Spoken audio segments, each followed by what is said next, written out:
தலையில் ஏற்படக்கூடிய அந்த பொடுகு பிரச்சனையை எப்படி சரி செய்யலாம்? தலையில் நமக்கு பொடுகு இது பேசிக்காக நிறைய பேருக்கு இந்த ஃபங்கல் இன்ஃபெக்ஷனால் வரக்கூடிய தொற்று இருந்ததுன்னா நமக்கு அதிகமான பொடுகு பிரச்சனை ஏற்படுது. ஒரு சிலருக்கு பொடுகு ப்ராப்ளம், அதாவது டேண்ட்ரஃப் இருக்குன்னே தெரியாமல் நிறைய பேருக்கு இந்த ப்ராப்ளம் இருக்கும். என்னடா நமக்கு ரொம்ப முடி கொட்டுற மாதிரியே இருக்கே அப்படின்னு. இந்த பொடுகு பிரச்சனையை எப்படி சரி செய்யலாம்?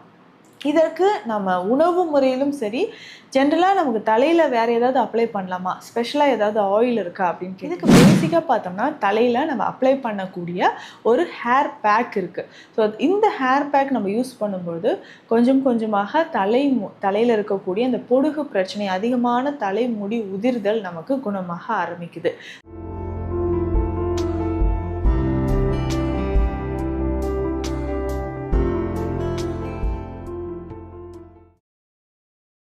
வரம் நேயர்களுக்கு வணக்கம். நான் டாக்டர் நித்யா, சித்தா ஃபிசிஷியன்.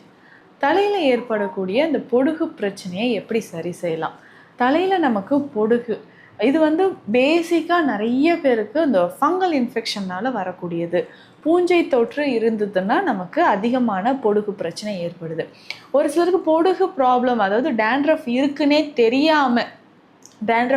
தெரியாமல் நிறைய பேருக்கு இந்த ப்ராப்ளம் இருக்கும். என்னடா நமக்கு ரொம்ப முடி கொட்டுற மாதிரியே இருக்கே அப்படின்னு நினைப்பாங்க. ஒரு சிலருக்கு ரொம்ப ஆயிலி ஸ்கின் இருக்குது அப்படின்னு சொன்னாலோ, இல்லை ஸ்கேல்பில் ரொம்ப எண்ணெய் பசை இருக்கிற மாதிரி இருந்தாலோ, நமக்கு அந்த டஸ்ட்டோடு கலந்து, ஸோ வெளியில் இருக்கக்கூடிய அந்த பொல்யூஷன் டஸ்ட்டோடு கலந்து என்ன ஆகும்னா நமக்கு பொடுகு பிரச்சனை ஏற்படுது. ஸோ அதிகமான அந்த ஆயில், ஒரு சிலர் என்ன பண்ணுவாங்க, டெய்லி தலைக்கு எண்ணெய் வச்சுக்கிட்டே இருப்பாங்க. ரொம்ப நாள் கழிச்சு, ஒரு 5-6 நாட்கள் கழிச்சு, இல்லை வாரம் ஒரு முறையோ தலைக்கு குளிக்கிறவங்க இருந்தீங்கன்னா கண்டிப்பாக என்ன ஆகும்னா நமக்கு அதிகமான அழுக்குகள் எல்லாமே சேர்ந்து தலையில் டேண்ட்ரஃப் உருவாக வாய்ப்புகள் இருக்குது.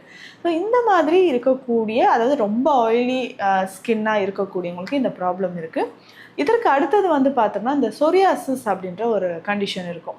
சொரியாசிஸ் அப்படின்னு சொல்கிறது தலையில் அதிகமான பொடுகு பிரச்சனையோடு சேர்ந்து, இந்த சொரியாசிஸ் கண்டிஷன் இருந்தால் தலையிலேருந்து அப்படியே ஸ்கேல்ஸ் மாதிரி உதிர்ந்துக்கிட்டே வரும். ஸோ பக்காக உதிர்ந்துக்கிட்டே இருக்குது, ஷர்ட்லலாம் உதிருது அப்படின்னு சொல்லுவாங்க. அதாவது முக்கியமாக நெற்றியோட அந்த பார்டரில் ஹேர்லைன் இருக்குது இல்லைங்களா, அந்த இடத்துல பின்னாடி பின்புறத்தில் இருக்கக்கூடிய கழுத்து, காதுக்கு பின்புறம், ஸோ அப்படியே ஒரு யூ ஷேப்பில் பார்த்தோம்னா ரொம்ப நமக்கு ட்ரை ஆகிட்டு தோல் உரிந்து நமக்கு காணப்படுது. ஸோ இந்த மாதிரி பிரச்சனைகளால் தலைமுடி உதிர்தல்ன்ற ப்ராப்ளம் நிறைய பேருக்கு இருக்குது. பேசிக்காக இந்த பொடுகு பிரச்சனையை எப்படி சரி செய்யலாம்?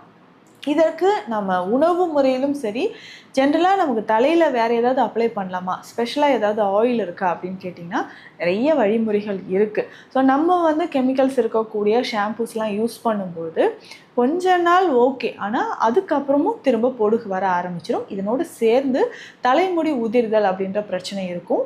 இந்த கெமிக்கல்ஸ் எல்லாமே நம்ம ஸ்கேல்பில் படிய ஆரம்பித்து, அதுவும் முக்கியமாக தலைமுடியோட அந்த ஃபாலிக்கல்ஸ் வேர்பகுதி இருக்குது இல்லைங்களா, ஸோ அந்த கூந்தலோட வேர்பகுதியில் அந்த கெமிக்கல்ஸ் பட ஆரம்பித்து திரும்பவும் நமக்கு என்ன ஆகும்னா தலைமுடி அதிகமாக உதிர்தல் அப்படின்ற பிரச்சனை ஏற்படுது. ஸோ இதை சரி செய்கிறதுக்கும் நம்ம நிறைய வழிமுறைகள் சித்த மருத்துவத்தில் இருக்குது. பொதுவாக பார்த்தோம்னா வாரம் 3 முறையாவது தலைக்கு குளிக்கிறது ரொம்ப அவசியமான ஒரு விஷயம். அதாவது ஒரு நாள் தலை குளிக்கிறோம், அடுத்த நாள் விட்டுட்டு திரும்ப தலைக்கு குளிக்கிறோம். அந்த தலை குளிக்கும் பொழுது ரொம்ப கெமிக்கல்ஸ் இருக்கக்கூடிய ஹாட் ஷாம்பூஸ் எல்லாமே யூஸ் பண்ணாமல் மைல்டாக பேசிக்காக ஹெர்பல்ஸ் இருக்கக்கூடிய ஷாம்புவோ, இல்லை தலைக்கு நேச்சுரலான பவுடர்ஸோ, ஹேர் வாஷ் பவுடரோ நம்ம யூஸ் பண்ணிக்கலாம். இதுக்கு பேசிக்காக பார்த்தோம்னா தலையில் நம்ம அப்ளை பண்ணக்கூடிய ஒரு ஹேர் பேக் இருக்குது. ஸோ இந்த ஹேர் பேக் நம்ம யூஸ் பண்ணும்போது கொஞ்சம் கொஞ்சமாக தலையில் இருக்கக்கூடிய அந்த பொடுகு பிரச்சனை, அதிகமான தலைமுடி உதிர்தல் நமக்கு குணமாக ஆரம்பிக்குது. ஸோ இந்த ஹேர் பேக் அப்படின்னு சொல்லக்கூடிய இந்த விஷயம் ரொம்ப சிம்பிள் தான். இதற்கு மரிக்கொழுந்து இலைகள் நமக்கு தேவைப்படுது. இந்த மரிக்கொழுந்து இலைகள் அப்படின்னு சொல்கிறது நல்ல நறுமணம் இருக்கக்கூடியது. ஸோ இதனோட ஆக்ஷன் என்னென்னா ஆன்டி ஃபங்கல் ப்ராப்பர்ட்டி இருக்குது. சருமத்தில் நமக்கு நமக்கு வந்து பூஞ்சை தொற்று இருந்தாலுமே மறிக்கொழுந்து சாறை நம்ம எடுத்து பயன்படுத்திக்கலாம். ஸோ இந்த மறிக்கொழுந்து நம்ம பயன்படுத்தும் போது கொஞ்சம் கொஞ்சமாக அந்த ஃபங்கஸ் எல்லாமே குறைந்து பொடுகு பிரச்சனை நமக்கு குறைய ஆரம்பிக்கும். ஸோ இந்த மறிக்கொழுந்து இலைகள் நம்ம எடுத்து வச்சுக்கணும். இதனோடே வந்து பார்த்தோம்னா வல்லாரை இலைகள், ஸோ இது ரெண்டுமே நல்லா அரைச்சி நம்ம ஹேர் பேக் மாதிரி போடணும். ஸோ தலையில் அப்ளை பண்ணிக்கிட்டே வரணும். ஸோ தலையில் நல்லா அப்ளை பண்ணிவிட்டு ஒரு மணி நேரம் கழித்து தலைக்கு வந்து குளிச்சுட்டு வரணும். ஸோ இந்த மாதிரி தலைக்கு குளிச்சுட்டு வரும்பொழுது தலையில் இருக்கக்கூடிய பொடுகு பிரச்சனை நமக்கு குணமாகும். ஸோ இந்த ஹேர் பேக் வாரம் 2 அல்லது 3 நாள் நம்ம பயன்படுத்தலாம். அதற்கு அடுத்ததாக ஒரு பெஸ்ட் ஹேர் ஆயில், இதை வந்து நம்ம யூஸ் பண்ணும்பொழுது திரும்பவும் நமக்கு எப்பொழுதுமே நமக்கு பொடுகே வராது அப்படின்னு சொல்லலாம். பெஸ்ட் ஹேர் ஆயில் என்ன அப்படின்றதும் பார்க்கலாம். இந்த ஹேர் ஆயில் எப்படி ரெடி பண்ணணுன்றதும் நான் சொல்கிறேன். இதுக்கு முக்கியமாக தேவையான மூலிகைகள் சடாமஞ்சள். இந்த சடாமஞ்சள் அப்படின்னு சொல்லக்கூடியது ஒரு மூலிகை. இது வெப்ப வீரியம் இருக்கக்கூடியது. நம்ம உடலில் சருமத்திலுமே வந்து இந்த மாதிரி அதிகமான பூஞ்சை தொற்று இருக்குது, தலையில் வந்து பூஞ்சை பிரச்சனை இருக்குது அப்படின்னா அதை சரி செய்கிறதுக்கு நமக்கு பயன்படுது. சடாமஞ்சள் இதற்கு தேவைப்படுது. அதனோட வந்து பார்த்தோம்னா வெற்றிலை. ஸோ சடாமஞ்சள் வந்து பொடி பண்ணி எடுத்து வச்சுக்கணும். வெற்றிலை வந்து நல்லா அரைச்சி கற்கம் மாதிரி எடுத்து வச்சுக்கணும். ஸோ இதனோட கொஞ்சமாக துளசி இலைகள் நம்ம எடுத்துக்கணும். அதுக்கு அடுத்தடுத்த மூலிகைகள் என்ன அப்படின்னும் பார்க்கலாம். நெல்லிக்காய் தேவைப்படும், வெட்டிவேர். ஸோ நெல்லிக்காய், வெட்டிவேர், வெந்தயம், கற்றாழை. ஸோ இந்த மூலிகைகள் எல்லாமே எடுத்து தேங்காய் எண்ணெயோடு சேர்த்து நம்ம தைலமாக காய்ச்சணும். ஸோ இந்த தைலம் பெஸ்ட்டான ஒரு தைலம். ரொம்ப ரொம்ப நிறைய பேருக்கு இந்த ப்ரிப்ரேஷனை சொல்லியிருக்கேன். இதை ரெடி பண்ணி அப்ளை பண்ணும்போது நமக்கு நிறைய ஹெல்த் பெனிஃபிட்ஸ் மட்டும் இல்லாமல், அதாவது உடல் உஷ்ணம் குறையும், கண்ணெரிச்சல் குறையுது, அதனோடு சேர்ந்து ஹேர் க்ரோத் நமக்கு வரும், தலையில் இருக்கக்கூடிய பொடுகு பிரச்சனை நமக்கு குணமாக ஆரம்பிக்குது. ஸோ தொடர்ந்து இந்த எண்ணெயை வாரம் 3 முறை நம்ம பயன்படுத்தும் பொழுது கொஞ்சம் கொஞ்சமாக நம்ம தலையில் இருக்கக்கூடிய பொடுகு பிரச்சனை வந்து குணமாகுது. ஒரு சிலருக்கு பார்த்தோம்னா அதிகமான உடல் உஷ்ணம் அதிகமாக இருந்ததுன்னா தலையில் இந்த பொடுகு பிரச்சனையும் நமக்கு ஏற்படுது. அப்போ உடல் உஷ்ணத்தை தணிப்பதற்கான வழிமுறைகள் என்ன அப்படின்றதும் நம்ம ஃபாலோ பண்ணிக்கணும். இதில் அதிகமான, அதாவது தயிர், மோர், இதை வந்து நம்ம உணவில் அடிக்கடி சேர்த்துக்கிட்டே வரணும். இல்லை தினந்தோறுமே கொஞ்சம் மோர், ஒரு 200, அதாவது 2 கிளாஸ் அளவுக்கு மோர் குடிச்சிக்கிட்டே வரும்பொழுது நம்ம உடலில் இருக்கக்கூடிய உஷ்ணம் குறைய ஆரம்பிக்கும்.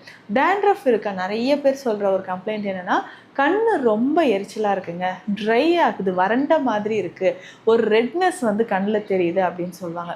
ஸோ இந்த மாதிரி கண்ணில் எரிச்சல் இருக்குன்னா அது நம்ம கண்ணில் படும்பொழுதோ அந்த பொடுகு வந்து அந்த டஸ்ட் துகள்கள் மாதிரி இருக்கிறது நம்ம கண்ணுக்குள்ளே படும்பொழுது இந்த மாதிரி உறுத்தல் ஏற்படலாம். பொடுகு இருக்கிற நிறைய பேருக்கு வந்து பார்த்தோம்னா இந்த நெற்றியில் நிறைய சின்ன கட்டிகள் மாதிரி இருக்கும். இது வந்து ஆக்னீஸ் அப்படின்னு சொல்கிறோம், பிம்பிள்ஸ் அப்படின்னு சொல்கிறோம். ஸோ தலையில் வந்து நமக்கு இந்த டேண்ட்ரஃப் ப்ராப்ளம் இருந்ததுன்னா அது எந்த இடத்துலலாம் படுதோ அந்த இடத்துலலாம் நமக்கு சின்ன கட்டிகள் மாதிரி வர ஆரம்பிச்சிடும். ஸோ இது எல்லாமே சரியாகணும்னா நான் சொன்ன மாதிரி இந்த ஹேர் பேக், இந்த கூந்தல் தைலத்தை நம்ம பயன்படுத்தலாம். இதை தாண்டி நம்ம இன்டர்னலாக உள்ளுக்கு எடுக்கக்கூடிய விஷயங்கள், ஸோ உடல் உஷ்ணத்தை வந்து நம்ம தணிக்கக்கூடிய விஷயங்கள் என்னென்ன அப்படின்றத பார்க்கலாம். ஜென்ரலாக நம்ம உடல் உஷ்ணம் தணிப்பதற்கு இந்த காரமான, ஸ்பைசியான, ரொம்ப புளி சார்ந்த உணவுகளை நம்ம தவிர்த்தே ஆக வேண்டும். ஸோ இதை தாண்டி வந்து பார்க்கும்போது நம்ம குளிர்ச்சித்தன்மை இருக்கக்கூடிய உணவு முறைகளை ஃபாலோ பண்ணிட்டு வரணும். இதற்கு வந்து இந்த காய்கறிகள் அப்படின்னு சொன்னால் இந்த வெள்ளை பூசணி, சுரைக்காய் ரொம்ப முக்கியமானது, மஞ்சள் பூசணி நம்ம சமைத்து சாப்பிடலாம், புடலங்காய், இந்த மாதிரி நீர்ச்சத்து இருக்கக்கூடிய காய்கறிகளை நம்ம யூஸ் பண்ணிக்கிட்டே வரணும். ஸோ கொஞ்சமாக இந்த நீர்ச்சத்து இருக்கக்கூடிய காய்கறிகளை பயன்படுத்தும் போது நம்ம உடல் உஷ்ணம் குறைய ஆரம்பிக்கும். இதுவே சொரியாசிஸ் கம்ப்ளைண்ட் இருக்குங்க அப்படின்னு சொன்னீங்கன்னா நான் சொன்ன இந்த தைலம் நம்ம இப்போ ரெடி பண்ணி வச்சுருக்கோம் இல்லைங்களா, இந்த தைலத்தோடைய சம அளவு ஈக்குவல் அமௌண்ட் நம்ம வெட்பாலை தைலம் வந்து மிக்ஸ் பண்ணிக்கலாம். ஸோ மிக்ஸ் பண்ணிவிட்டு இந்த சொரியாசிஸ் இருக்கக்கூடியவங்க இதை தலையில் நல்லா அப்ளை பண்ணிவிட்டு வரும்பொழுது, வெட்பாலை தைலமே நல்ல ஒரு பவர்ஃபுல்லான ஒரு தைலம் தான். ஸோ ஏற்கனவே நம்ம ரெடி பண்ணி வச்சுருக்கிறதும் பொடுகை வந்து விரட்டக்கூடிய ஒரு அற்புதமான தைலம் சொல்லலாம். இந்த தைலத்தோடு வெட்பாலை தைலமும் சேர்த்து நல்லா மிக்ஸ் பண்ணிவிட்டு தலையில் அப்ளை பண்ணிக்கிட்டே வந்தோம்னா பொடுகு பிரச்சனையோ இல்லை சொரியாசிஸோ அதிகமான முடி உதிர்தல் பிரச்சனை நமக்கு குணமாக ஆரம்பிக்கும். ஸோ உங்களுக்கு தலைமுடி சார்ந்து, அதாவது நரைமுடி இருக்குது, அதிகமான ஹேர் ஃபால், டேண்ட்ரஃப் இருக்குது அப்படின்னா இதற்கான மருத்துவ ஆலோசனைகளும் சித்த மருந்துகளும் தேவைப்பட்டால் தேவைப்பட்டால் ஸ்க்ரீனில் இருக்கிற நம்பருக்கு காண்டாக்ட் பண்ணுங்கள். மீண்டும் அடுத்த பதிவில் சந்திக்கலாம். நன்றி.